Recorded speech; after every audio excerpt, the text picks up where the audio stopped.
Hello everyone, welcome to KV teachers guild. So बच्चों, ये है सेकेंड पार्ट क्लास 7 साइंस के 10 चैप्टर रेस्पिरेशन इन ऑर्गेनिजम्स का। और हमारा नेक्स्ट टॉपिक है हाउ डू वी ब्रीथ, हम सांस कैसे लेते हैं। Let us now learn about the mechanism of breathing. अभी हम ब्रीदिंग के मैकेनिज्म को समझेंगे। Normally we take in air through our nostrils. हम हमारे नॉस्ट्रल से, नाक में जो दो एक्सटर्नल ओपनिंग्स हैं, वहाँ से हवा को, एयर को टेक इन करते हैं। When we inhale air, it passes through our nostrils into the nasal cavity. Air फिर नॉस्ट्रल से जाती है नेजल कैविटी में। ये है नेजल कैविटी। कैविटी मतलब खाली जगह, एम्प्टी स्पेस। तो नॉस्ट्रल से एयर गई नेजल कैविटी में। From the nasal cavity the air reaches our lungs through the windpipe. उसके बाद विंड पाइप से एयर जाएगी हमारे लंग्स में। So nostrils, then nasal cavity, wind pipe and then finally lungs. Lungs are present in the chest cavity. Lungs होते हैं chest में। This cavity is surrounded by ribs on the sides. और यहाँ पर lungs के चारों तरफ होते हैं रिब्स, रिब केज। ये बोन्स का, हड्डियों का एक स्ट्रक्चर होता है जो लंग्स को और हार्ट को प्रोटेक्ट करता है। A large muscular sheet called diaphragm forms the floor of the chest cavity. और चेस्ट कैविटी में सबसे नीचे की तरफ ये एक शीट जैसा स्ट्रक्चर होता है मसल्स का, जिसे हम बोलते हैं diaphragm. Breathing involves the movement of the diaphragm and the rib cage. जब आप ब्रीद करते हैं, इनहेल या फिर एक्सहेल करते हैं एयर को, तो रिब केज और डायफ्राम दोनों में ही मूवमेंट होती है। वो मूवमेंट कैसी है? ड्यूरिंग इनहेलेशन, जब एयर को आप टेक इन करेंगे, ribs move up and outward. Ribs ऊपर की तरफ मूव करेंगे और बाहर की तरफ। एंड डायफ्राम मूव्स डाउनवर्ड, और डायफ्राम नीचे की तरफ मूव करेगा। देखिए, ब्रीदिंग के टाइम पर जब एयर को आपने टेक इन किया तो आपके जो लंग्स थे ये हवा से भर गए हैं, इन्फ्लेट हो गए हैं। दूसरे केस में जब हवा बाहर जाएगी तो ये श्रिंक हो जाएंगे। तो जब इन्फ्लेट होंगे, स्वेल होंगे, इस केस में रिब केज जाएगा बाहर की तरफ और ऊपर की तरफ, दो मूवमेंट इसमें होंगे, और डायफ्राम जाएगा नीचे। और जब एयर को आप टेक आउट करेंगे, एक्सहेल करेंगे, तो उस टाइम पर ये श्रिंक हो जाएंगे, अंदर की तरफ जाएंगे आपके जो लंग्स हैं। तो रिब केज में भी मूवमेंट होगी इनसाइड एंड डाउनवर्ड, वो अंदर की तरफ जाएंगे और नीचे की तरफ, और डायफ्राम जाएगा ऊपर की तरफ श्रिंक होके। Okay, this movement increase space in our chest cavity and air rushes into the lungs. जब ये बाहर की तरफ जाते हैं, डायफ्राम नीचे जाता है, तो अंदर ज़्यादा स्पेस बन जाता है और एयर अंदर आ जाती है। The lungs gets filled with air. Lungs air से भर जाते हैं। और जब आप एक्सहेल करते हैं, rib moves down and inward. Rib cage में डाउनवर्ड मूवमेंट होती है और अंदर की तरफ मूवमेंट होती है, जबकि डायफ्राम मूव करता है up to the its former position, और वापस से ऊपर की तरफ वो अपनी पहली पोजीशन में आ जाता है। ये देखिए, ये मूवमेंट है। एयर जब अंदर आई तो ये है आपका रिब केज, ये जाएगा बाहर की तरफ और ऊपर की तरफ, और डायफ्राम नीचे की तरफ। जब एयर बाहर जा रही है तो डायफ्राम जाता है ऊपर की तरफ, और रिब केज जाएंगे अंदर की तरफ और नीचे की तरफ। This reduces the size of chest cavity. Ribs जब अंदर की तरफ जाते हैं, डायफ्राम ऊपर की तरफ जाता है, तो इससे चेस्ट कैविटी का जो साइज है, शेप है, वो कम हो जाती है, कम स्पेस वहाँ पर होता है, और एयर पुश आउट बाहर की तरफ जाती है लंग्स से। These movements in our body can be felt easily आप इसको फील कर सकते हैं इन मूवमेंट्स को। एक डीप ब्रेथ लीजिए, लंबी सांस लीजिए, और अपनी पाम को रखिए अपने एब्डोमेन पर, पेट से थोड़ा सा ऊपर रखेंगे तो आप इस मूवमेंट को फील कर सकते हैं। What do you find? आपने क्या फाइंड आउट किया? After having learn that during breathing there are changes in the size of the chest cavity. ये जानने के बाद कि जब हम सांस लेते हैं, चेस्ट कैविटी में चेंजेस आते हैं। एक्सहेल करने पर वो कम होती है, इनहेल करने पर वो ज़्यादा होती है। तो बच्चे अभी चेस्ट एक्सपेंशन कॉम्पिटिशन करने लगे हैं। ओके, उसके बाद ये डायग्राम आपको गिवन है, इंपॉर्टेंट है, एग्जाम में कई बार ड्रॉ और लेबल करने के लिए आता है, तो उसको ड्रॉ करेंगे, आप प्रैक्टिस कर लेंगे। ये है nasal cavity, then oral cavity, खाना जहाँ से हम खाते हैं, फैरिंग्स, गला जिसको बोलते हैं, थ्रोट कैविटी, ट्रकिया जहाँ से एयर जाती है लंग्स में, ये हैं लंग्स, और ये हैं ribs, and then diaphragm. Okay, so सभी लोग बोस्ट कर रहे थे जब बच्चे चेस्ट एक्सपेंशन कंपटीशन कर रहे थे कि उनका सबसे ज़्यादा उन्होंने एक्सपैंड किया है चेस्ट को। इसके लिए अभी हम एक एक्टिविटी करेंगे अपने क्लासमेट्स के साथ। उससे पहले इसको देखते हैं। Smoking damages lungs. Smoking damage करती है लंग्स को। Smoking is also link to cancer, और स्मोकिंग से कैंसर भी होता है। it must be avoided.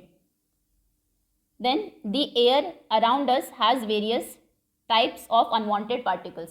हमारे चारों तरफ जो एयर है जिसको जब हम सांस लेते हैं तो टेक इन करते हैं, उसमें बहुत सारे अनवांटेड पार्टिकल्स हैं, जैसे कि स्मोक है, धुआं, डस्ट पार्टिकल्स हैं, धूल के कण हैं, पोलन्स है, एट्सेट्रा. तो जब हम इनहेल करते हैं the particles get trapped in the hair present in our nasal cavity. हमारे नेजल कैविटी नाक में हेयर प्रेजेंट होते हैं तो ये सभी पार्टिकल्स उनमें ट्रैप हो जाते हैं. जबकि sometimes these particles may get past the hair in the nasal cavity. कई बार ये नेजल कैविटी में जो हेयर है उससे आगे चले जाते हैं तो ये इरिटेट करते हैं लाइनिंग ऑफ कैविटी को, एज अ रिजल्ट जिसकी वजह से as a result of which we sneeze. हमें छींकें आती हैं, हम स्नीज करते हैं. स्नीजिंग एक्सपेल कर देती है, बाहर फेंक देती है फॉरेन पार्टिकल्स को from the inhaled air and a dust free clean air enters our body. और हमारी बॉडी में एक डस्ट फ्री और साफ एयर जाती है. नाउ टेक केयर, ध्यान रखिए दैट व्हेन यू स्नीज, जब आप स्नीज करें, you should cover your nose so that, आपको अपने नोज़ को कवर करके रखना है जिससे कि जो फॉरेन पार्टिकल्स हैं जिनको आपने एक्सपेल किया है ये दूसरा पर्सन इनहेल ना करे. ओके, अभी हम एक्टिविटी करने वाले थे. तो आप एक डीप ब्रेथ लेंगे, सांस लेंगे, मेजर करेंगे चेस्ट को अपने with the measuring tape, figure 10.6. इस तरीके से एक्टिविटी आपको करनी है. गहरी सांस लेंगे, चेस्ट को मेजर करेंगे, फिर एक्सेल करेंगे, सांस बाहर छोड़ेंगे, फिर से अपनी चेस्ट को मेजर करेंगे और जो रिजल्ट है आपके वो यहाँ पर लिखेंगे. आपके क्लासमेट का नाम, इनहेलेशन के टाइम पर चेस्ट एक्सपेंशन कितना था और एक्सेलेशन के टाइम पर, और दोनों में डिफरेंस कितना था. रिकॉर्ड किया अपने जो हमारी फाइंडिंग्स हैं उनको, और फिर आपको उस क्लासमेट का नाम बताना है जिसने मैक्सिमम एक्सपेंशन को शो किया है. We can understand the mechanism of breathing by a simple model. ये पिक्चर पहले भी हमने देखी है. इस मॉडल से हम समझ सकते हैं कैसे चेस्ट एक्सपेंशन होता है. जब आप एयर को टेक इन करते हैं तो हवा जाएगी लंग्स में, ज़्यादा स्पेस की ज़रूरत है. स्पेस कैसे बनेगा? जब रिब्स जाएंगे बाहर की तरफ क्योंकि अंदर हवा आ गई है, और डायफ्राम जाएगा नीचे की तरफ. Diaphragm moves down, ribs moves out and upward. Air जब बाहर आएगी, श्रिंक होंगे तो फिर से वापस उसी पोजीशन में आ जाएंगे. तो रिब्स मूव बैक और डायफ्राम फिर से मूव्स बैक. इसमें अपवर्ड मूवमेंट होती है और जो रिब्स हैं उनमें इनवर्ड मूवमेंट होती है. Mechanism of breathing in human beings. Okay, उसके बाद एक और एक्टिविटी है. Take a wide plastic bottle आप लेंगे, रिमूव कर देंगे उसके बॉटम को, और वाइड शेप का एक ग्लास या फिर प्लास्टिक ट्यूब लेंगे. सो एक प्लास्टिक बॉटल आपको लेनी है. ये पिक्चर भी आपको गिवन है, फिगर 10.7. ठीक है, पहले देख लेते हैं. उसके बाद आपको एक होल करना है उसके लिड में जिससे कि ट्यूब को आप पास थ्रू कर सके उससे. एंड द फॉक एंड, दूसरी तरफ वाला जो एंड है ट्यूब का, वहाँ पर 2 इन्फ्लेटेड बलून्स लगा देंगे. इंट्रोड्यूस करेंगे tube into the bottle as shown in figure 10.7. Bottle को कैप कर देंगे, सील कर देंगे, उसको एयर टाइट बना देंगे. To the open base of the bottle tie a thin rubber और प्लास्टिक शीट. नीचे लगा देंगे अ लार्ज, एक रबर बैंड से. तो देखो करना क्या है, ये अभी हम देख भी लेंगे. आपने एक बॉटल ली, नीचे से उसको कट कर दिया, इस पार्ट को रिमूव कर दिया, और यहाँ पर एक रबर की शीट लगा दी नीचे या फिर प्लास्टिक शीट कोई, और उसको रबर से यहाँ से बांध दिया. जैसे बलून होता है ना, उसको आपने अगर कट कर लिया एक बड़ा सा बलून, तो उसको आप यहाँ पर लगा सकते हैं. ऊपर यहाँ पे आपने छेद किया और एक ये वाई, इन्वर्टेड वाई शेप का एक पाइप इसमें लगा है और इसके यहाँ पर रखे हैं 2 इन्फ्लेटेड बलून्स. देखिए इस तरीके से इसको बनाएंगे आप. बॉटल नीचे से कट किया, फिर यहाँ पर एक रबर की शीट लगा दी है, ये पाइप बना लेंगे क्योंकि ऐसा मिलेगा नहीं, और ये 2 बलून्स हैं. ऊपर जो कैप है उसको लगा दिया है. अब इसमें आगे करना क्या है? To understand the expansion of the lungs, pull the rubber sheet from the base downward and watch the balloons. आप क्या करेंगे, शीट को नीचे से पुल करेंगे, इसलिए हमने रबर की शीट लगाई थी, पूरे तरीके से इसको बंद नहीं किया था. नीचे की तरफ से इसको खींचेंगे और फिर इन बलून्स में देखेंगे क्या चेंजेस आई हैं. एक तरीके से ये बलून्स आपके लंग्स की तरह वर्क कर रहे हैं. ये है आपका विंड पाइप जहाँ से एयर अंदर आएगी, और ये क्या है नीचे, ये है डायफ्राम जिसमें डाउनवर्ड और अपवर्ड मूवमेंट होती है. और ये इस तरीके का रिजल्ट आपको मिलेगा. जब आप ये नीचे की तरफ जाएगा आपका रबर बैंड, तो जो बलून्स हैं वो फिल हो जाएंगे एयर से, एक्सपैंड होंगे, और जब ये अंदर की तरफ जाएगा तो फिर से ये श्रिंक हो जाएंगे. यही मूवमेंट हमारे लंग्स में भी होते हैं. डायफ्राम जब नीचे जाता है एयर अंदर आती है, डायफ्राम में जब अपवर्ड मूवमेंट होगी तो एयर बाहर जाएगी. Okay, what did you see any change in the balloons? Yes, first they get inflated and then they get deflated या फिर they shrink. What do the balloons in the model represent? Balloons किसको represent कर रहे हैं यहाँ पर? Lungs को. And what does the rubber sheet represent? Rubber sheet किसको रिप्रेजेंट कर रही है? डायफ्राम को. And now you should be able to explain the mechanism of breathing. अभी आप ब्रीदिंग के इस मैकेनिज्म को अच्छे से समझ गए होंगे. Now next is what do we breathe out? जब हम ब्रीद आउट करते हैं, सांस बाहर छोड़ते हैं, तो हमारी ब्रेथ में क्या होता है? इसके लिए एक और एक्टिविटी आपको गिवन है. Take a slender clean test tube. एक पतली सी साफ सुथरी टेस्ट ट्यूब आप ले लेंगे, या फिर एक प्लास्टिक या ग्लास की बॉटल भी ले सकते हैं. बॉटल अगर आपके पास है तो उसकी लिड में छेद करेंगे और फिक्स कर देंगे. बॉटल के ऊपर दोबारा से लिड को लगा देंगे. पॉर करेंगे कुछ freshly prepared lime water. Lime water मतलब चूने का पानी डालेंगे उसमें, इन द टेस्ट ट्यूब में या बॉटल में. इंसर्ट करेंगे प्लास्टिक स्ट्रॉ डालेंगे उसके बाद टेस्ट ट्यूब में, या फिर जो होल आपने बनाया है लिड में, in such a way that it dips in lime water, जिससे कि वो लाइम वाटर में डिप्ड हो पूरी आपकी जो स्ट्रॉ है. उसके बाद ब्लो करेंगे gently through the straw for a few minutes, कुछ मिनट्स के लिए. फिगर भी आपको गिवन है 10.6. ये आपको करना है. ये स्ट्रॉ है, टेस्ट ट्यूब में आपने लाइम वाटर लिया. लाइम वाटर कलरलेस होता है. ये हमने प्रीवियसली केमिस्ट्री के चैप्टर्स में कुछ एक्सपेरिमेंट्स किए थे कि लाइम वाटर कलरलेस होता है, लेकिन जब उसमें CO2 कार्बन डाइऑक्साइड पास होती है तो वो मिल्की हो जाता है, अदरवाइज कलरलेस. ओके, तो जब आप उसमें ब्लो करेंगे आप देखेंगे कि जो लाइम वाटर है उसका कलर चेंज हो गया, वो मिल्की हो गया है. तो इससे प्रूव होगा कि जो एयर को हम ब्रीद आउट करते हैं उसमें कार्बन डाइऑक्साइड होती है. Now blow gently. ठीक है. Is there any change in the appearance of the lime water? क्या लाइम वाटर की अपीयरेंस में कोई चेंज हुआ है? सो बिल्कुल वो मिल्की हो गया, अभी वाइट कलर का हो गया है. Can you explain this change on the basis of what you learn in chapter 6? ये 6 चैप्टर में हमने देखा था कि लाइम वाटर मिल्की होता है CO2 की प्रेजेंस में. तो यानी कि जो एयर हमने ब्रीद आउट की है उसमें CO2 है. You were aware that air we inhale और exhale is a mixture of gases. हमें पता है जो एयर हम इनहेल करते हैं, टेक इन करते हैं या एक्सेल करते हैं, टेक आउट करते हैं, वो बहुत सारी गैसेस का मिक्सचर होती है. What do we exhale? हम एक्सेल क्या करते हैं? Do we exhale only carbon dioxide? क्या जो हम एक्सेल करते हैं उसमें सिर्फ कार्बन डाइऑक्साइड है? ऐसा नहीं है. CO2 का जो कंटेंट है वो उसमें ज़्यादा है, ज़्यादा भी नहीं है, बट वो बहुत सारी गैसेस का मिक्सचर होती है. उसके साथ और भी दूसरी गैसेस होती हैं, इनहेल करते टाइम भी और एक्सेल करते टाइम भी.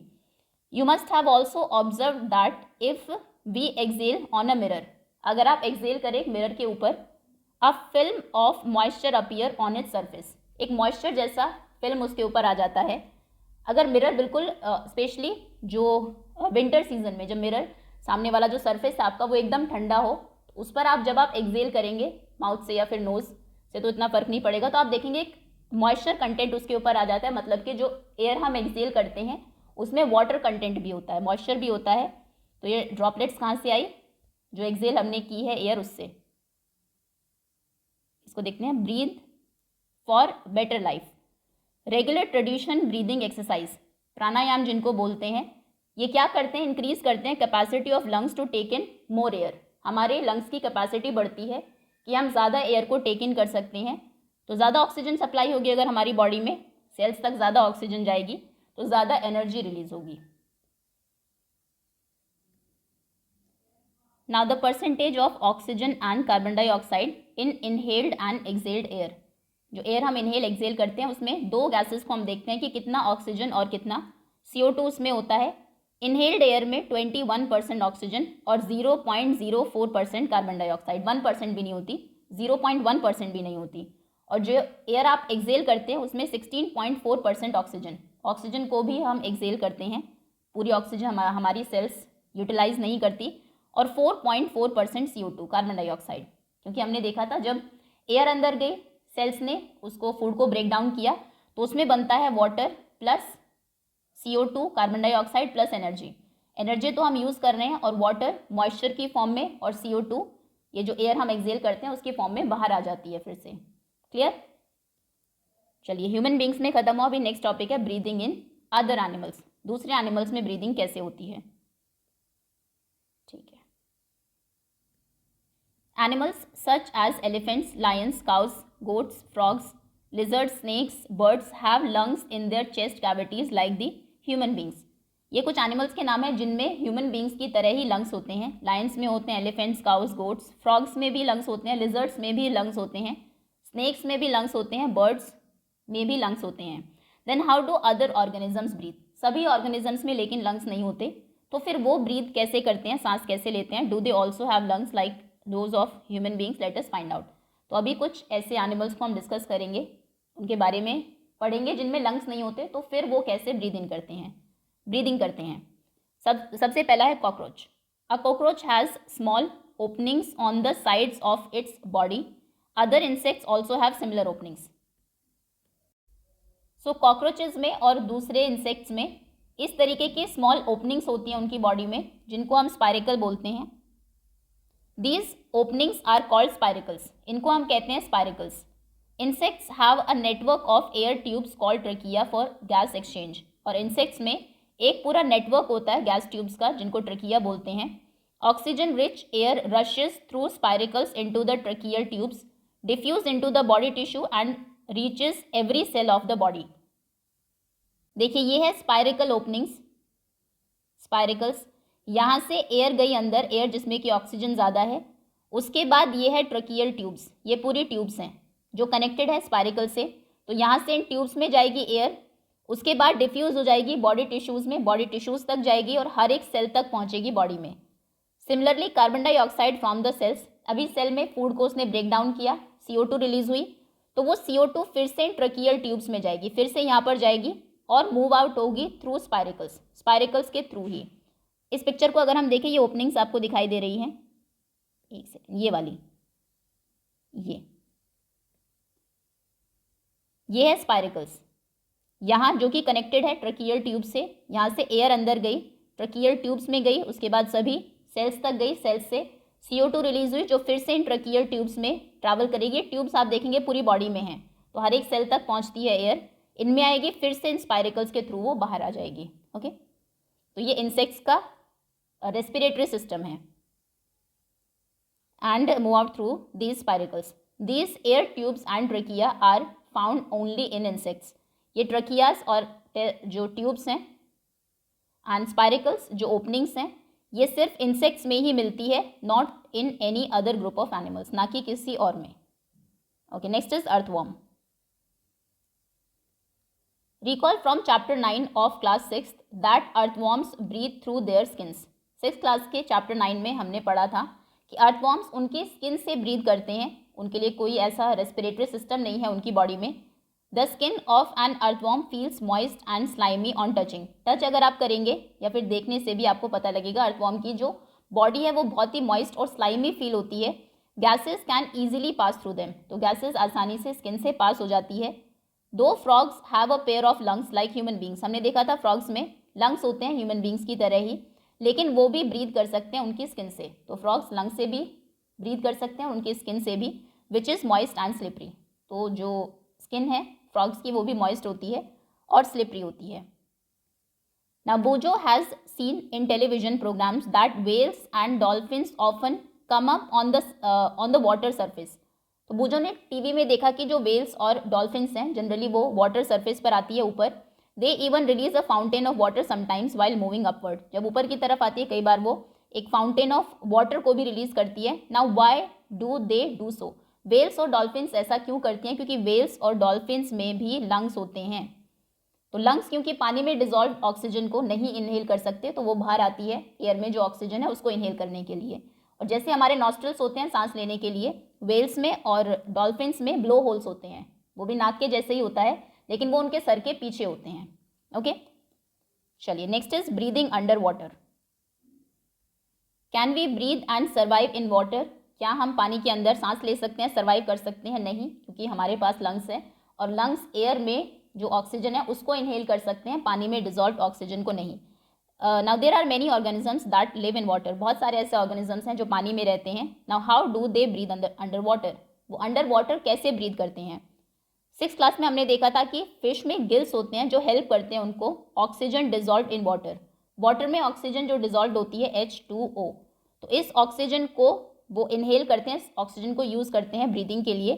Gills are projections of the skin, देखो गिल्स ऐसे होते हैं। इस पिक्चर में ये आपको पार्ट दिखाई दे रहा है, ये स्किन के ऊपर जो प्रोजेक्शन है, थोड़ा उभरा हुआ सा पार्ट है, ये है गिल्स फिश के। You may wonder how gills help in breathing. आप सोचेंगे गिल्स कैसे हेल्प करते हैं ब्रीदिंग में। Gills are well supplied with blood vessels. Gills में बहुत सारी ब्लड वेसल्स होती हैं। फिगर 10.10 में ये आपको दिखाया गया, ये हैं gills. For exchange of gases, gases के एक्सचेंज के लिए। बस इतना ही है। Now do plants also respire, क्या प्लांट्स भी रेस्पायर करते हैं? Obviously like other living organisms, जितने भी लिविंग ऑर्गेनिजम्स हैं सभी रेस्पायर करते हैं। तो उनकी तरह ही प्लांट्स भी रेस्पिरेशन करते हैं उनके सर्वाइवल के लिए, जैसा कि हमने 6th क्लास में देखा था। They also take in oxygen, plants भी ऑक्सीजन को ही टेक इन करते हैं रेस्पिरेशन में। फोटोसिंथेसिस में वो CO2 को टेक इन करते हैं और ऑक्सीजन को रिलीज करते हैं, लेकिन रेस्पिरेशन में वो भी ऑक्सीजन को टेक इन करेंगे और गिव आउट करेंगे कार्बन डाइऑक्साइड को। लेकिन जो CO2 को वो रिलीज करते हैं रेस्पिरेशन में, वो बहुत कम होती है कंपैरेटिवली, जितनी कि वो ऑक्सीजन को रिलीज करते हैं फोटोसिंथेसिस में।